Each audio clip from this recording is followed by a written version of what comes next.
27 अक्टूबर 2025 ये वो दिन है जिस दिन बंगाल के लोगों के खिलाफ एक षड्यंत्र शुरू किया गया और यह षड्यंत्र का नाम है SIR। लोगों को पता ही नहीं कि किस तरह का मुसीबत उनके ऊपर आने वाली थी। आइए हम देखते हैं कि किस तरह की मुसीबतें और किस तरह की तकलीफ़ें और किसका सामना हम सब ने किया है ये SIR के पूरे प्रोसीजर के दौरान।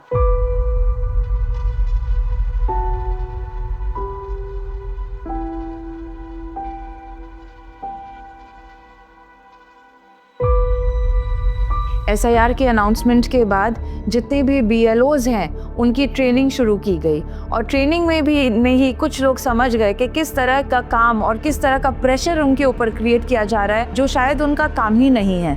और इसी दौरान कितने लोगों ने अपनी जान भी गंवा दी। जिस तरह से हमारे तृणमूल कांग्रेस के नौजवान और तृणमूल कांग्रेस के सिपाही ज़मीन पर उतर गए, उन्होंने बांग्लार वोट रखा कैंप में वो लोग बैठने लगे और लोगों की सहायता की। उस तरह से आपने देखा होगा शायद ही कोई भी पॉलिटिकल पार्टी ज़मीन पर उतरी हो। और आपको ये भी बोलती चलो, ये सिर्फ हमारे पार्टी के सिपाही ही नहीं बल्कि हमारे पार्टी के लीडर्स के लिए भी अलग से पार्टी ने वर्कशॉप्स का भी अरेंजमेंट किया, ताकि आज हमें जब पता चले कि इस प्रोसेस में करना क्या है तभी हम लोग ज़मीनी स्तर पे जाके अपने BLA2s को समझा सकेंगे कि क्या काम करना है और क्या नहीं। ग्राउंड लेवल में भी बहुत सारे वर्कशॉप्स किए गए, बहुत सारे ऐसे काम पार्टी की तरफ से किए गए और उनमें से एक बहुत बड़ा काम और सबसे बड़ा ब्लेसिंग एक जो मिला हमारा यूथ लीडर अभिषेक बैनर्जी के द्वारा, वो है हमारा दीदी दूत ऐप।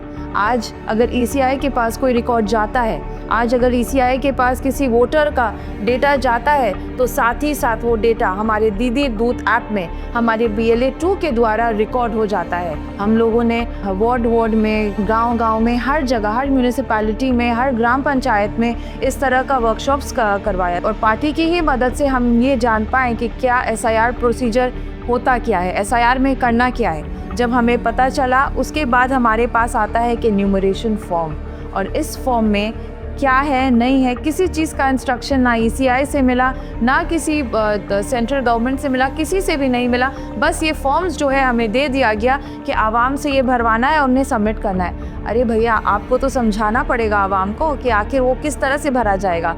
इतना कन्फ्यूजन था, इतने सारे वीडियोज़ आ रहे हैं, इतने सारे अलग अलग लोग अलग अलग बातें कर रहे हैं कि फॉर्म को इस तरह से भरना है, ये डेटा देना है, वो डेटा देना है। इसमें क्या हुआ, बहुत कन्फ्यूजन ज़मीनी लोगों को फेस करना पड़ा और कोई अगर मदद में था वहाँ पर लोगों के लिए, वो था तृणमूल कांग्रेस का वो एक BLA2। अपने हर इलाके में, हर मोहल्ले में अपना काम छोड़कर, खाना पीना छोड़कर, अपने परिवार को छोड़कर उन्होंने 3 महीने अनलिमिटेड सर्विस उन्होंने बंगाल के लोगों के लिए दिया है।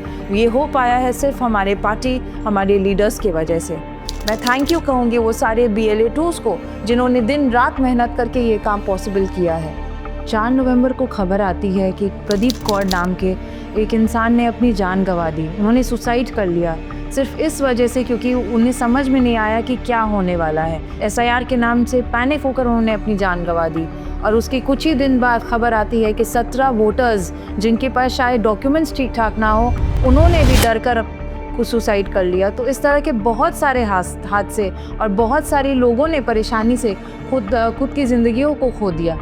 इसी तरह से एक के बाद एक BLOs की, वोटर्स के मौत की खबर आने लगी। शहर के हर एक कोने में लोगों में आतंक छाया हुआ था। उन्हें समझ नहीं आ रहा था कि किस तरह से हमें क्या करना है, इस फॉर्म को लेकर हमें क्या करना है। बहुत लोग हैं इनका एड्रेस एक नाम पर है और फॉर्म कहीं और डिलीवर हो रहा है। जब ये लॉजिकल डिस्क्रिपेंसी का डेटा सामने आया तो हमारे leaders Mamata Banerjee and youth leader Abhishek Banerjee, उन लोगों को लेकर वो लोग दिल्ली जा पहुंचे इलेक्शन कमीशन के पास, दिखाने के लिए कि जिन लोगों को आप मरा करार दे रहे हैं वो लोग जिंदा है, सलामत है और वहीं खुद खड़े हैं। तो आप बताएं कि किस तरह का काम आप लोग कर रहे हैं जब आप AI के ऊपर एक पूरे राज्य का इलेक्शन प्रोसीजर, किस तरह से वोटर्स वोट देंगे नहीं देंगे, AI डिसाइड करेगी।